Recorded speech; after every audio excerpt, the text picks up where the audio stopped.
first speaker of the evening, Jeffrey Moffett, March Madness, Jeffrey Moffett.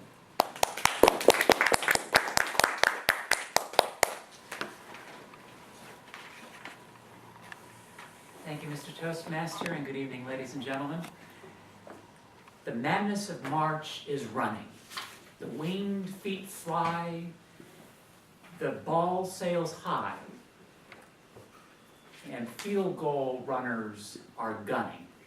That's the stanza of a poem called The Basketball Ides of March, written by a gentleman named Henry V. Porter back in the 1930s. Mr. Porter was an official for the Illinois High School Association, and he is generally thought of as the person who first put the term March Madness together with basketball. Now, initially, he coined the term to describe Illinois high school basketball, but 80 years later, the term has stuck around. But the concept of March Madness is no longer limited to just Illinois high school basketball. So tonight, I'd like to describe for you what March Madness is all about, define the event it now encompasses, the entertainment value for March Madness, as well as the financial impact. Now, March Madness in this day and age defines pretty much college basketball, not just high school basketball. However, if you were to take every single team in America that qualifies as college basketball, we could easily have thousands of teams. So March Madness is pretty much defined as those teams that are covered by the National Collegiate Athletic Association, or NCAA for short. They cover about 1,000 teams, and so that's quite a lot to go through in just 1 month. So every year, the NCAA picks a selection committee, and it's their job to go and find about 64 teams or so from both the men's teams and the women's teams to participate in their Division I men's tournament and their Division I women's tournament. Now, as they do this, they're filling out a bracket, which is what you have in front of you. Specifically, you have the bracket from last year's women's tournament. The selection committee will pick those 64 teams, and then they will assign each one of those teams a seed. That's the number that's highlighted in pink along either side of your bracket. The seeds are numbers, 1 to 16. If you're a 1 seed, you are a really good team. 16 seed, you're not expected to advance further into the tournament. But to put that in context, even if you're a 16 seed, you're still among the top 64 teams in the whole country. So you're still a pretty good team to even make it to the tournament. Now, the idea of seeds is to arrange those first round matchups. And the way the NCAA does it is that they pit teams at opposite ends of the seed spectrum. So you have a 1 seed going up against a 16 seed, a 2 seed going up against a 15 seed, and so on and so forth. On the surface, it seems rather cruel to match up a 1 seed with a 16 seed, because pretty much the 16 seed doesn't have a snowball's chance in Phoenix. But the reason they do that is so that they weed out the less competitive teams by the time they get to later rounds in the tournament.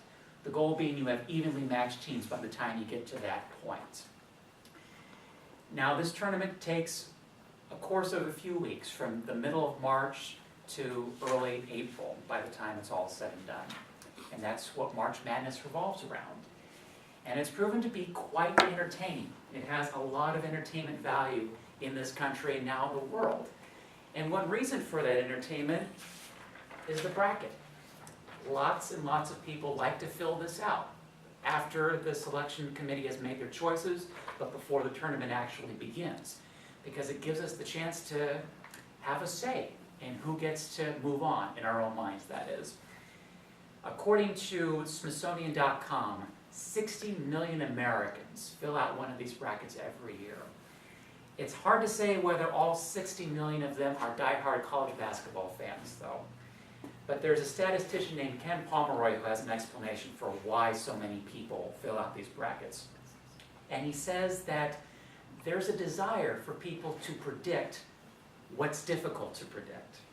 There's a drive to try to have your say in what happens. So you fill out this bracket, and then you watch the tournament, and you see if your teams go on and win. That can be one part of why March Madness is so entertaining. The other part are the games themselves, regardless of whether or not you fill out a bracket.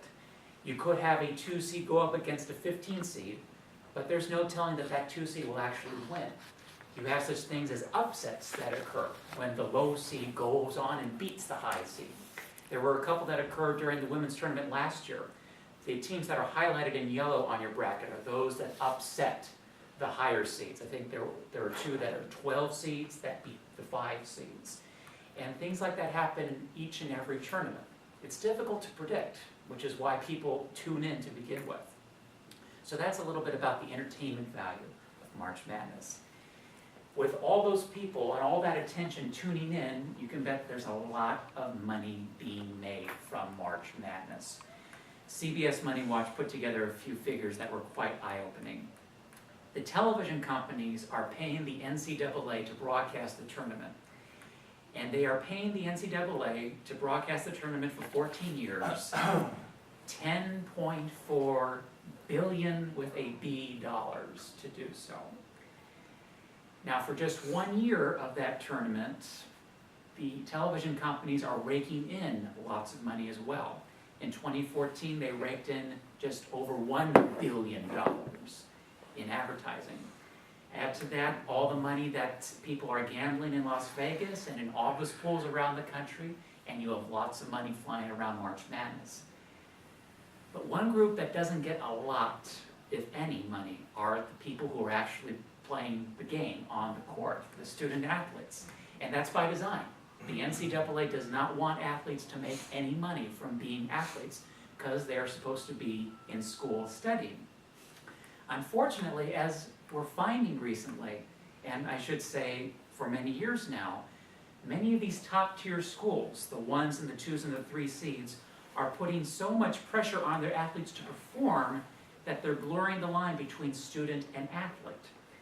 CNN had a story detailing what the University of North Carolina at Chapel Hill went through a few years ago.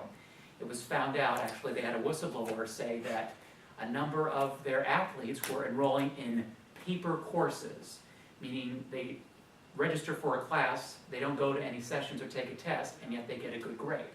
And that good grade ups their grade point average so that they can stay eligible to keep playing. Because if your grades drop below a certain point, the NCAA takes you off the court and puts you back in school. University of North Carolina at Chapel Hill was doing this for over 3,000 students over the course of an 18-year period. Thanks to that whistleblower, they were able to put an end to that and put in reforms. But it makes you wonder, if one school is doing this, how many others are doing it as well? So there is a big financial impact, and it is affecting the students on the court.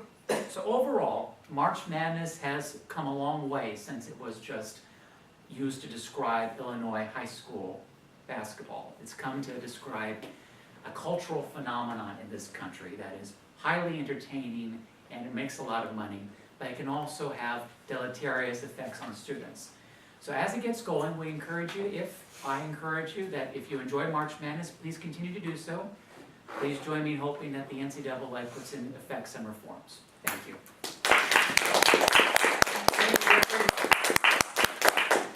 If we can take